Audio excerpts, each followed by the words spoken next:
transition is with us, and it's here to stay.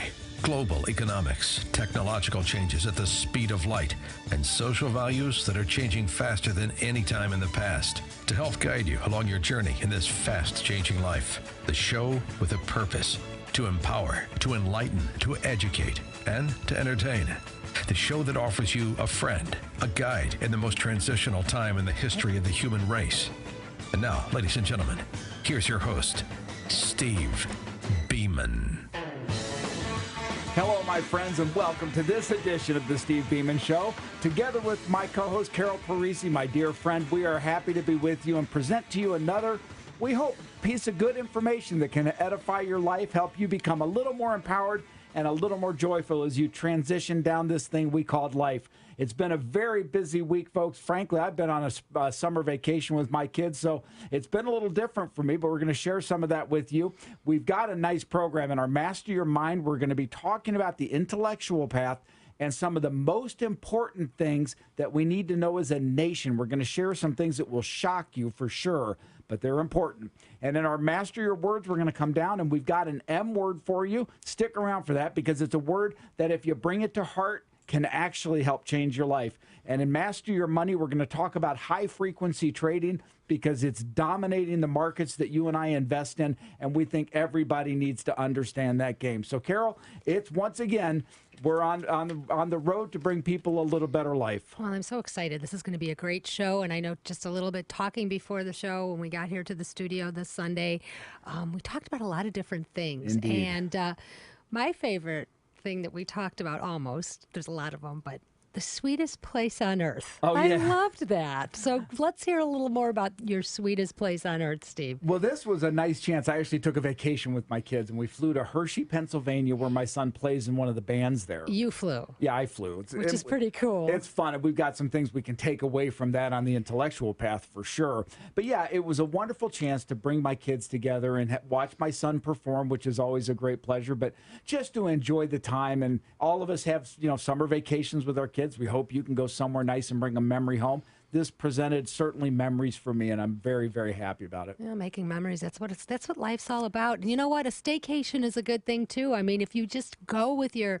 family and your friends and enjoy a park, or there's so many free summer concerts. Oh, you don't gosh, have to have absolutely. money to do You don't have things to go make anywhere. memories. No. You could do them just in your own And universe. in fact, you and I both know some of the best memories are when you didn't spend anything, and it's just one of those magical events that happens in a family time, and that's what it's all about. So yeah, I took some time. I went down. I'm glad I did it. And I think we were joking because I don't have an Epic article this week because of that.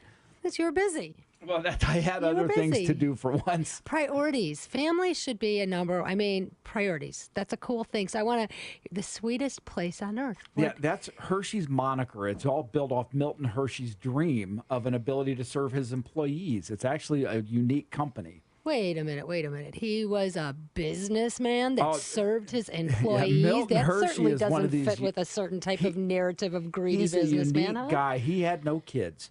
And he and his wife literally built Hershey, Pennsylvania, not just for the business of Hershey candies, but to serve the employees. So the Hershey theme park was originally built, or amusement park, was originally built for the employees of the Hershey Company. And their families. And their Someplace for families. them to go and make those same kind of memories that you just made with yours and enjoy. And again, I'm not on the payroll, but if you ever get a chance to go, it's a fabulous trip. You get to make your own candy bars in the chocolate shops. Yeah, they have some of the best roller coasters in the country, which my sons did persuade me to do. So anyway, it's a wonderful trip. I think people should do it. So wait a minute. When you were there, was there a lot of history there? Was there stuff that you could go and read and all the history and the There's founding? a lot of fun stuff for adults. They have a chocolate tasting program that you can go through to learn how chocolate's made. You can taste different types of chocolate. Okay. And I think they call it a chocolatier when you become certified in that Are stuff. you a certified chocolatier? No, I'm a certified eater. Oh my gosh. Who doesn't like chocolate? But Carol, I'm telling you, it's just a great place. If you're anywhere near there, the entertainment at Hershey Theme Park, or again, I think it's an amusement park, not a theme park, but the entertainment was second to none. Wow. Just absolutely spectacular. Very cool. Very cool. How interesting that is. So that's kind of, how old is Hershey? Oh my gosh, I think 1910 is when they opened up the park. Over 100 years old. Long time ago. So how has that transitioned over the century. Well, you know what's interesting about it? Milton Hershey was real big on employee work and employee benefits, and he refused to use technology to replace employment through his tenure at the Hershey companies. Okay. So they have continued to be a really wonderful place to work. They've got one of the best reputations in the world as a company to work for because it continues Milton Hershey's dream of it being bigger than the candy bar, about the whole sweetness of life thing. And the Hershey Boys School, which he started. He started a private school? He did. And actually, the school owns the amusement park and every other piece of Hershey property, as I understand it.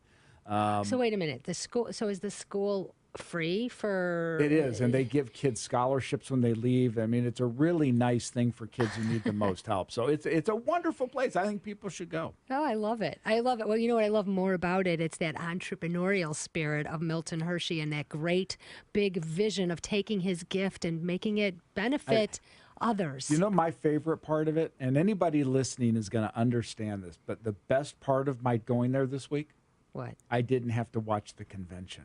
How's that for a cheesy segue? No, but you go. I mean, folks, we don't talk politics here. We know that, but this is the elephant in the room, right? Literally the elephant We're all in the room. watching this charade. I won't say that. That's not fair. We're watching this program be put on, and there's some good television. It's clearly some good entertainment. I'm not sure the policy statements are where they need to be, but did you watch any of the clips? Any of it? I've watched clips, but I'm always concerned when I do that I don't get the whole story. I will tell you, Donald Trump Jr. just blew me away. He was purposeful. He was passionate. He was articulate. He was meaningful, and doggone, he's good to look at. He's easy on the eyes. And let me suggest to you, that transcends politics, right? You could be Republican, Democrat, progressive, conservative, or whatever, but that young man is a very respectable young man. Amazing. And I did hear clips of what he said, and I think it's impressive. You can't but be impressed with that. Now, Steve, you're a father of 6 children. Yes. Do you feel that your children are a reflection of how you raised them? I mean, your children are, I've met them. They are respectful. They are intelligent. They look you in the eye as young people talking to adults. That's nurture. I think there's no question on nature versus nurture, and we talk about it all the time. There's a lot of nurture there. There's a lot of kids become, to some degree, echoes of their parents. It's a direct reflection on I think how most you're of raised. the time, but I will tell you, not always can you take credit, and I don't take credit for some of my kids. You know, you look at my son David, who's a musician. I don't have any talent at all. He didn't learn that from me. But I will tell you one thing. As a parent, you saw that he had that gifting, and I'm sure you encouraged it and helped to facilitate it. We do, and that gets into parenting, which is part of why we do this show. But, you know, going back, I think it's interesting to watch any convention. Next week, they'll have the Democratic one. I would hope, and I would think that if people look beyond the theatrics, beyond the political spin, and look at the policies of the various candidates. Look, I don't think any of us are super happy with what's going on right now. No. Right? What is it? A 64% disapproval rating of everything from just everybody across the board is just very unhappy in the direction of which this country is going. I was in a restaurant. And I said to the waitress, "Did you support Bernie Sanders?" She said, "Oh, no." "Do you support Hillary?" "Oh, no." "Do you support Donald?" "Oh, no." That's kind of, you know. So my point, I guess the reason we would bring it up in a show that is designed to be about life, we're on the intellectual path. Part of the intellectual path is understanding, and I hope people will look beyond, again, the political theatrics and the political pundits who come out and spin everything and actually be mindful and look to the policies to say, which policy set do I agree with? Here, you know what? I am going to quote something from Senator Ted Cruz's speech that was absolutely spectacular. And it says, America is more than just a landmass between 2 oceans. America is an idea, a simple yet powerful idea. Freedom matters. That could have been said by any politician, and it would have had the same value. We talk about it here. America is an idea. It's Camelot. When we first met, you said to me, Carol, what is America to you? We had this exact conversation. So that is a message that is resoundingly true, that is not a partisan That is not a No. partisan statement. That is the truth. This is a great idea of freedom, personal liberty. It's an idea we can govern ourselves, right? But it requires a certain consciousness to govern yourself. You have to be, and I know we're going to start getting into this in the next We segment, are. but you have to have a certain mindset and mindfulness and to be self-governing. You have to be aware, don't you think? You absolutely do. So here we go. From opening up with a trip to Hershey, Pennsylvania, talking about the sweetest place on earth, segueing somehow into one of these political conventions that just make you go, ugh. The American political convention, and America still is the sweetest place on And I earth. think that's cool. And that was one of the things that's celebrated in the central parts, and at Hershey, they celebrate America. All of us can celebrate this idea of America. But when we come back, we want to talk about this intellectual path again and why it's so important to sustain the freedoms we have, that we have a mindset of an intellectual understanding.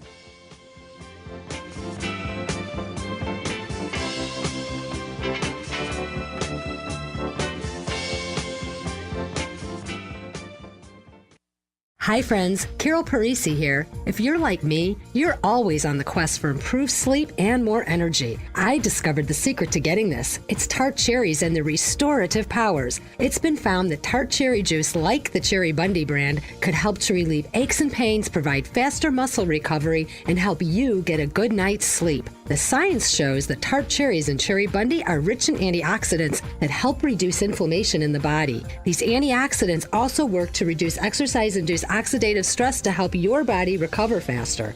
Tart cherries also contain naturally occurring melatonin, known as a key ingredient to a good night's rest. To learn more about the science behind tart cherry juice, check out choosecherries.com. It's full of data from independent research studies. My favorite tart cherry juice brand is Cherry Bundy, which you could find at cherrybundy.com, spelled CHERIBUNDI.com. And tell them Steve and Carol sent you.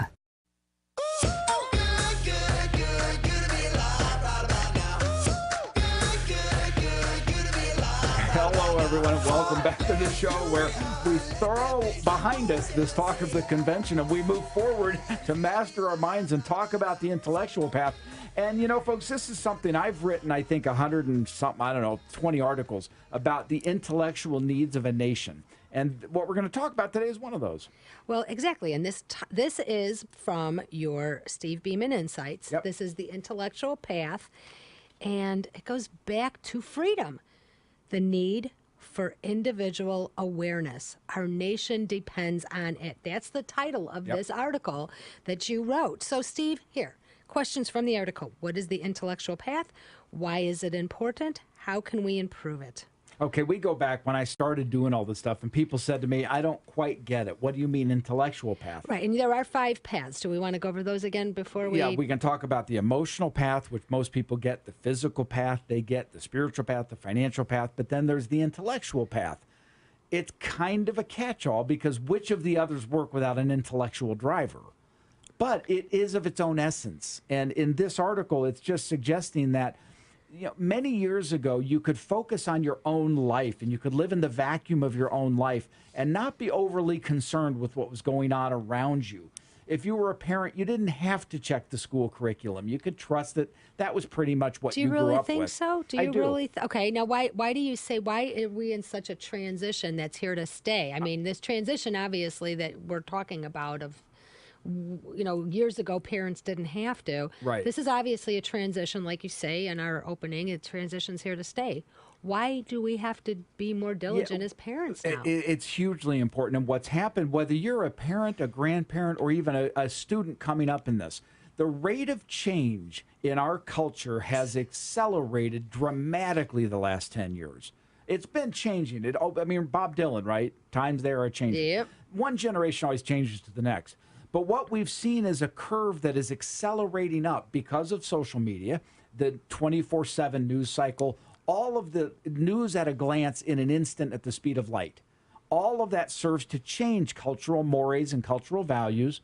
But not all of it's news. A lot of it's just opinion, Well, disguised as news. And what happens, because we maybe don't have the real problems we once had, we don't have war and famine issues to deal with, we kind of enhance pseudo issues and make them social issues of the day. So you don't think we have the same problems we have? I think They're different. I think we have a huge heart problem in this country, first of all. I think we have a faith problem. Well, okay, that's... Again, it's a transition. But how does that work within the intellectual path, though? Well, and why do we have to pay attention? And I mean, there's something we're going to get into here. So we might get into it sooner than later because it really is at the core. When I said in here, no longer can you put your head in the sand and say ignorance is bliss. It doesn't work because things are changing so fast. If you're not aware of what's going on, it's going to change out from under you. Well, okay, you wrote in this article about 20% of adults nationally are illiterate. Yep. 50% of adults can't even read a book over the 8th grade level. Now, what's wrong with this? Because we have this school system that gets so much money from the taxpayers. Where's the accountability, and why is it this way? Why can't people read beyond the 8th grade level? Well, there are a whole bunch of reasons. The breakdown of the family. If you look at the impoverished areas which drive some of these statistics, they skew them. You've got zero family structure. You've got kids afraid to go to school because they'll get shot. You've got teachers who can't discipline the kids because of various concerns by parent groups. Well, I don't want a teacher disciplining my child physically. Well, so they don't. So what happens is the kids rule the classrooms. But you can't. You have to watch the way you do. I mean, you could you're verbally assuming that the kids have parents. Well, that's true. I'm coming from a different paradigm. But you are correct. There's a lot that goes on with this. It's not a simplistic solution.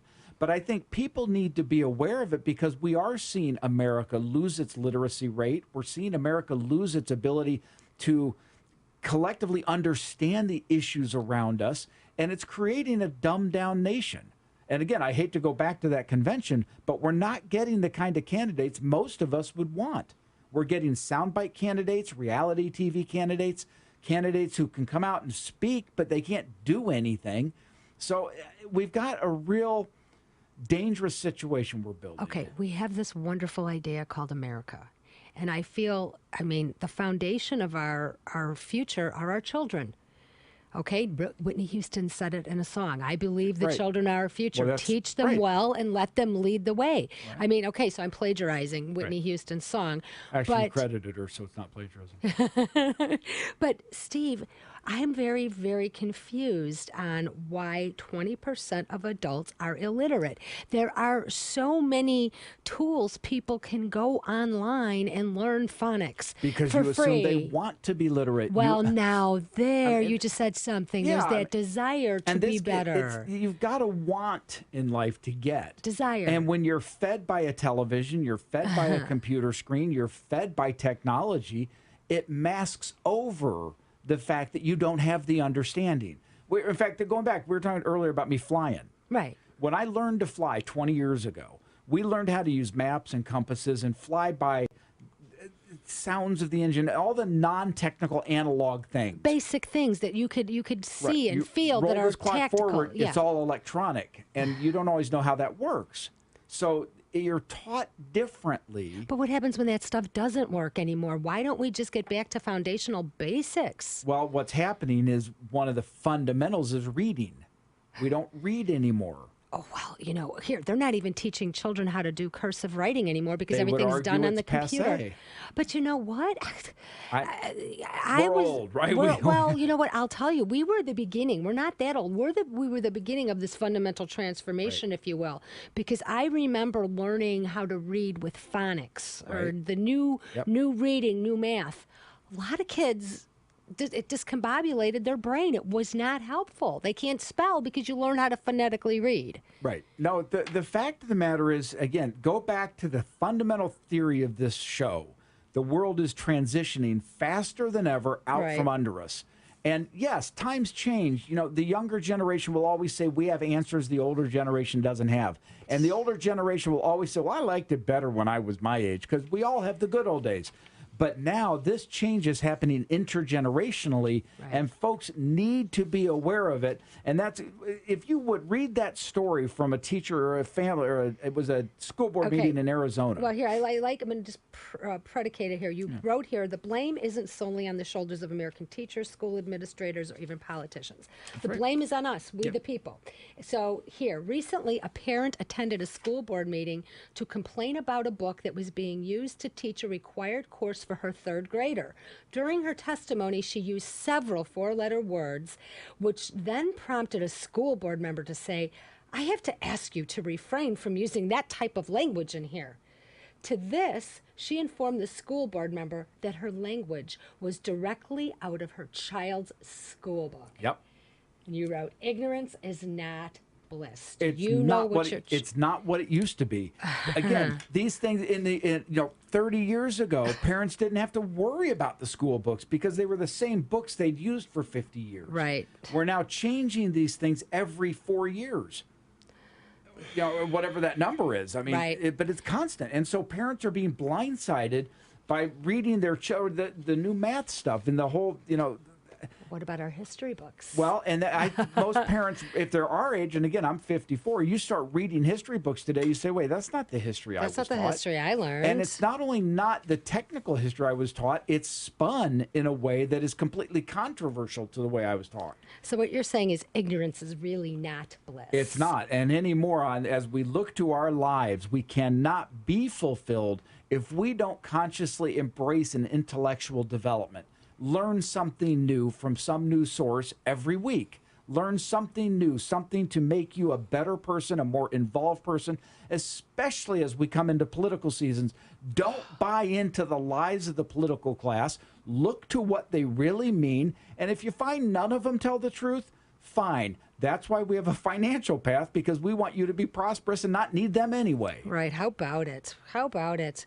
Well, I think it's our responsibility to enhance our own intellectual being and seek knowledge from all places. That's right. I mean, and you know what? Really, the only way you could have an authentic intellectual society is if you have a good and healthy dialogue on both sides. I know it's kind of a political we thing. don't want to lose the civil dialogue. And in our challenge today, we're going to talk more about this, because every week we do a challenge. We want to make sure you did last week's, but we want to talk about this week. So stay with us to the end of toward the end of the show. We're going to go through that.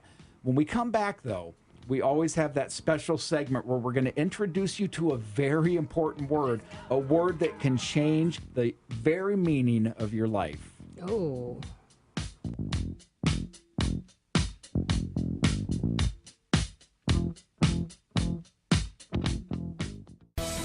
A funny thing happened over the past years. Responsibility for retirement got shoved onto your back. IRAs, KIOs, 401ks, and all the other alphabet soup of investment options were thrown to you with the happy statement, you're now in charge of your own retirement. The problem is, money doesn't come with an instruction book. Well, here's the instruction book with no biases, no conflicts of interest, a pure purpose to promote and provide financial education. Welcome to the Society to Advance Financial Education, a 501c3 not-for-profit organization created and sustained to help you, real people in the real world. When you need a friend in finance, someone to explain things and make them understandable to you, you need SAFE. We have spoken to hundreds, thousands of people in transition, men and women dealing with retirement, college planning, divorce, death, transitions of all kinds, and we are there to help. Visit safefinancial.org on the web and become a member. Let our educational tools help you.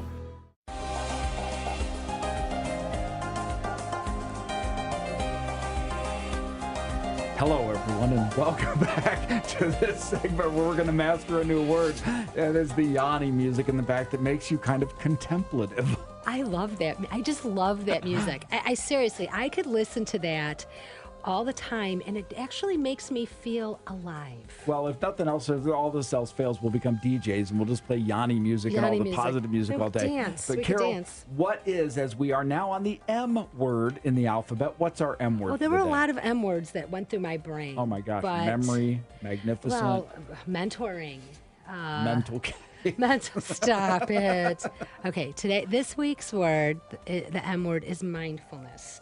And mindfulness is a noun. The quality or state of being conscious or aware of something. Their mindfulness of the wider cinematic tradition.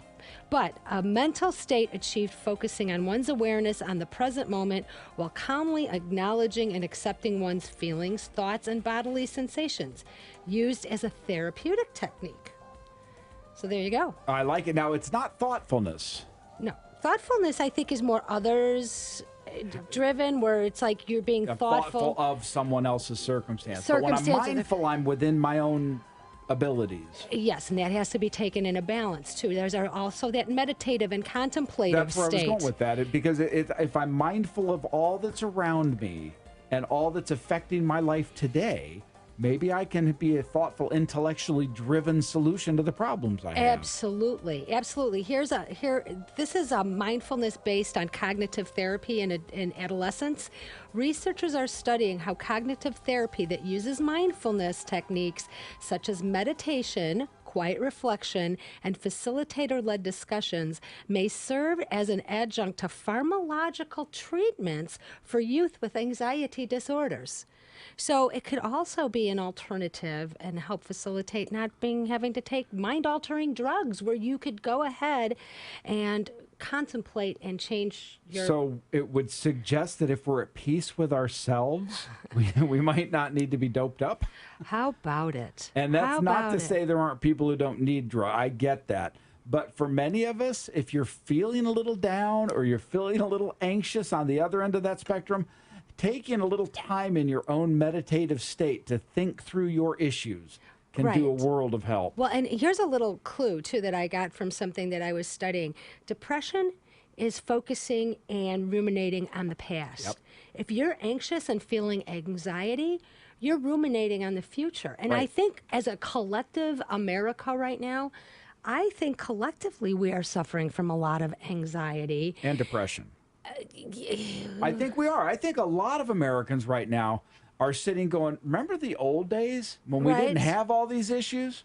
Right. And they're focused on it. They won't let go of it. But sometimes, and I have a propensity to think about the old days but what I would like to do is look at the old days and take some of those good things that we did and bring them forward and learn from them and maybe put some of those good old day things back into practice, like perhaps the family values. I read once where the old days weren't as good as we remember. We romanticize it because we forget the bad and remember the good. Right. And that this concept of, remember, your youth is always the good old days? Because you had no responsibility. Well, that's true, too. But for all of us, as we go through this concept of mindfulness, the ability to be at peace with your own thoughts, to be able to say, you know what, I'm okay.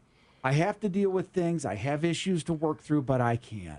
Well, Steve, people that are mindful are less depressed, and really to focus on the here and now. But there's also, there's this metacognitive learning can actually change brain chemicals. That's a great word. Metacognitive learning. I liked it when we were talking earlier. I love it now. It just sounds, I should write an article about it. Metacognitive learning. Well, here's the other side to this. Anything in balance is good.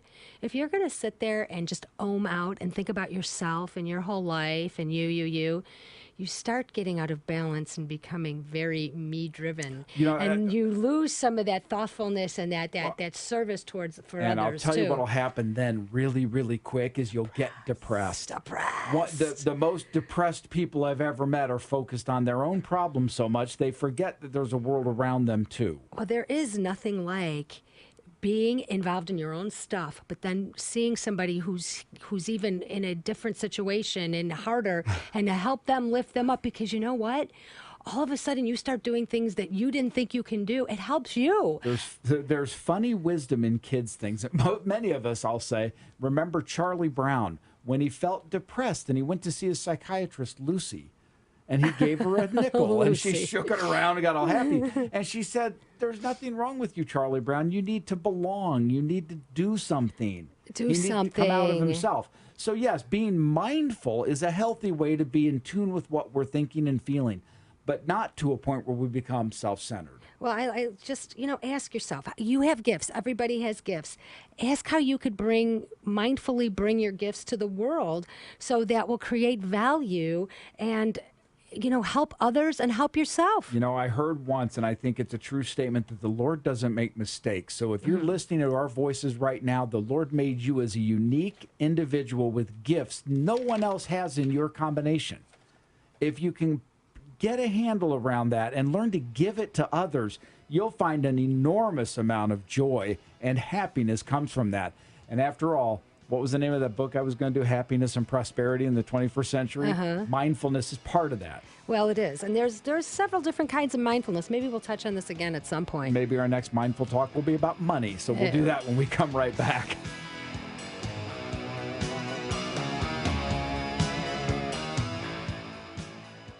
We just finished tax time, and I know, like me, many of you are thinking, wow, this gets more complicated every year. I'm Steve Beaman, and my friends at Grebe & Associates have been helping individuals and successful businesses for over 20 years. In construction, they say measure twice and cut once. In accounting, trust me, research and plan before you act. When you need powerful tax and accounting advice for you or for your business, contact Grebe & Associates at 630-653-3510. Visit Grebe & Associates.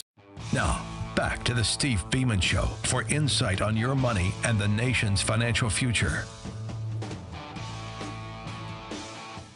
Well, hello, my friends, and welcome back to this part of the Steve Beaman Show where we do try to master your money. I want to remind you that we are sponsored here by our good friend John Grebe, an accountant who learns twice about you and what you need and then acts once. It's in your interest to use a good accountant as you try to save money on taxes and build real wealth. His number is 630-653-3510.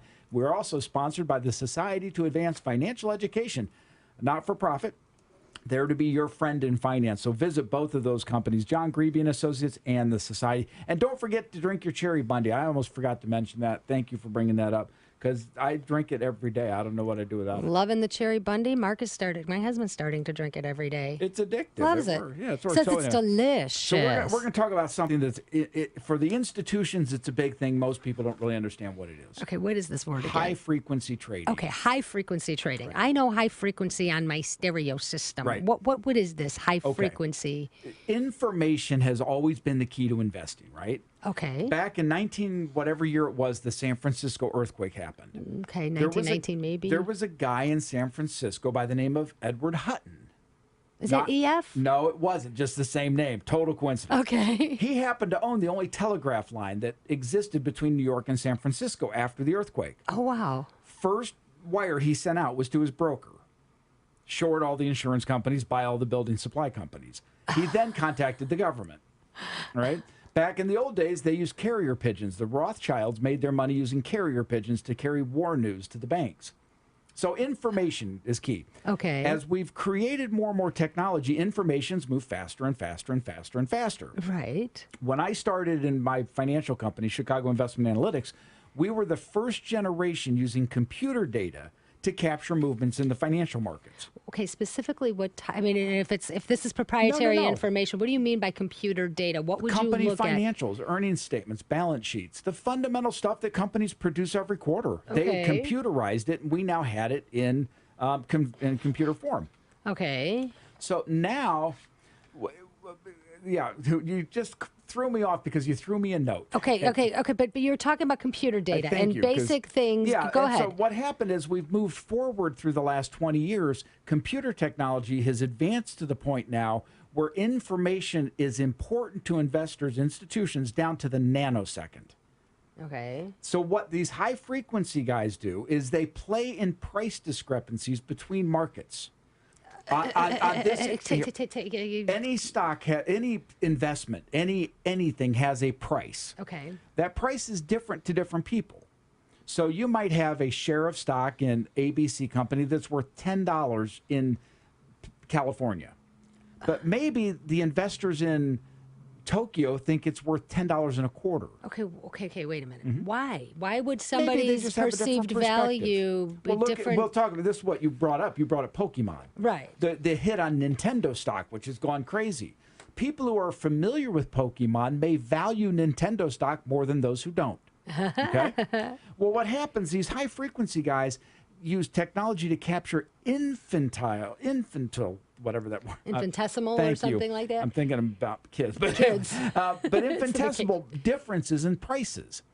So they sell a stock at this price and buy the exact same stock instantaneously in another market for that price difference. Okay, I probably have a sixth grader's objective of investing. Okay, seriously. Fair. I mean, I don't know a lot about it. I mean, real estate, I get it. Right. But now, Steve, help me. What is this infinitesimal number? If I was to sell something for $10.50, is it $10.50.01 Yes. or something It's that small. So how do you make money on that? Because they trade them a million times a day. How do you keep up with that? Their computer systems do it. So they don't do it. They're not physically on their literally plane. rocket science and physics people building computer systems with fiber optic links directly to the exchanges to get price differences so infinitesimal you'd never notice it. So none of this really means anything. Well, This sounds like smoke and, I'm sorry to say this, but this almost sounds like smoke and mirrors and balderdash to me. Not at all. It's very much realistically capturing inefficiencies at that just tiny little level. The issue, though, is what it drives the markets today, and we've talked about this. 80% of the exchanges, the volume is done by high-frequency guys, and the average holding period is 20 seconds of a stock. Okay. And it's relevant because it creates these flash crash environments that we can have. If all of these computer systems act the same way, they can get tricked, and you can see dramatic hits to the market. It's why we're seeing more volatility in certain times than others. So can someone invest into this high frequency, or they can go? Is it just better to invest in that VIX, that volatility index? I don't even know that that's going to catch it. I think it's a hedge that you can use on some of it. But I don't know of any exchange-traded funds or unit trusts that play off high-frequency stuff. I don't think anybody releases it to that level. How many investors that you talk to, the average Joe or Jane on the street, actually know about high-frequency trading? Percentage? Maybe one. Okay, so it's a pretty high level. It's the advanced frontier of finance. Oh, I like that. The advanced frontier of finance. Yeah. Is that what SAFE is going to help me understand? You better. Yeah. Is that what SAFE is going to help teach people? If they go to SAFE, are they going to have that advanced? It's typical going down the intellectual path, but driven toward the financial stuff. If you can understand what the markets are doing, and it's not that hard, you just have to be aware. But you have to be aware geopolitically. You got to be aware of all of it at a certain level, and then you can go in and make investments that work for you. Because like the old days about burying your head in the sand and ignorance is bliss, I guarantee you in money, ignorance isn't bliss, and you can't afford to be there anymore. But the high frequency stuff is changing the nature of markets around the world. What's it going to look like moving forward? More and more people will capture things like that. Hey, when we come back, we do want to talk about Pokemon for a minute, so stay with us for that as we work to master your life.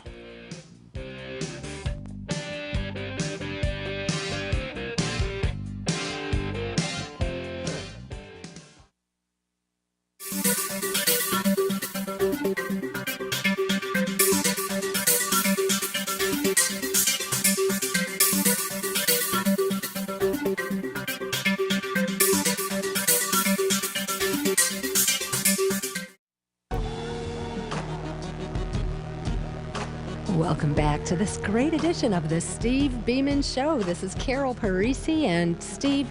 Again, we go quickly, but Steve, we were talking over the break about Pokemon. Folks, if you heard me kind of stumble in that last segment, Carol showed me, we wanted to bring this up because it's huge. And, I didn't write an article this week that was published, but I am this coming week. And it's going to be Pokemon. It's going to be on Pokemon because Nintendo, the company's stock went through the roof based on this thing. And Pokemon is interesting because here we go on the generation gap. Kids are comfortable with this. Adults are looking at it going, what in the world? We've breached the virtual reality world in games. Well, I remember Pokemon being a cartoon. My son loved it. I would buy all these characters. I love Pikachu. I have some of his little Pikachu things because I thought Pikachu was so... And then there's Pichu. Yeah. But now, what are they doing with this now? Well, now they've made it virtual, so when you're looking at your screen, you can see these Pokemons in real time next to real people and in real circumstances.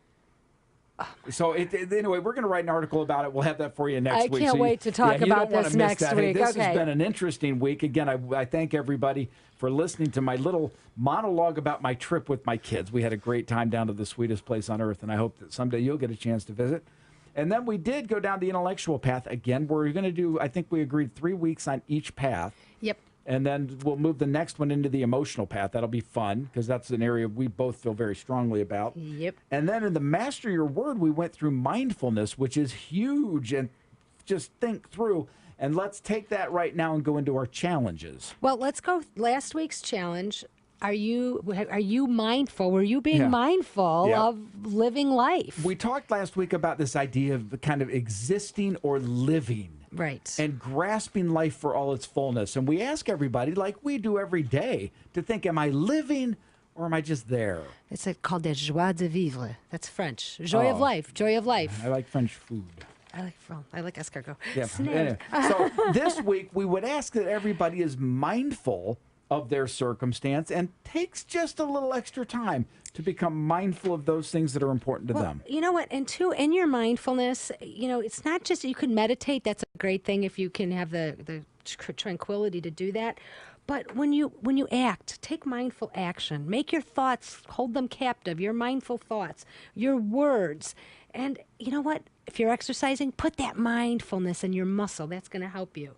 So I'll try that. Maybe I can just think about it and not work No. out. But when you put your mind in your muscle, you're going to get a much more intense workout. Anyone remembers the Music Man? I like the think method when it comes to working out. I like to work out. Metacognitive skills.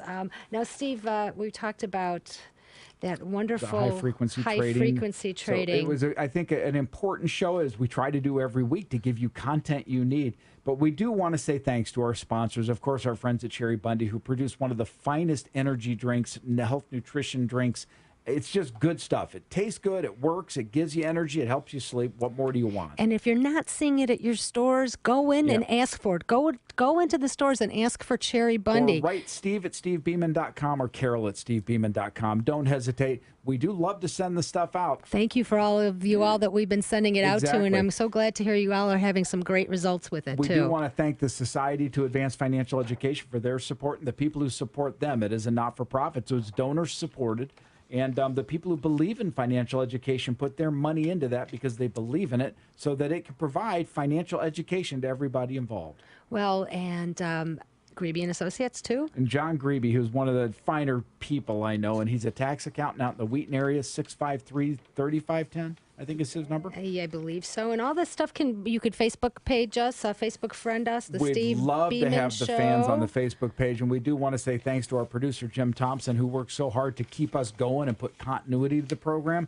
So it's a lot. Next week, though, we're on the N word, and we're going to be talking about our Nintendo article. Okay, there How's you that go. work? Perfect. And looking through Pokemon, that should be very interesting. I'm not sure exactly what I'm going to say about it, but we'll find something good. Well, be mindful this week, and go check out stevebeaman.com, all those great articles. Look for a video and everything else. But, folks, we do hope that you have a blessed week ahead. We want to give our thanks, and as always, from our hearts to your heart, this show is all for you. Be blessed and have a great week, folks.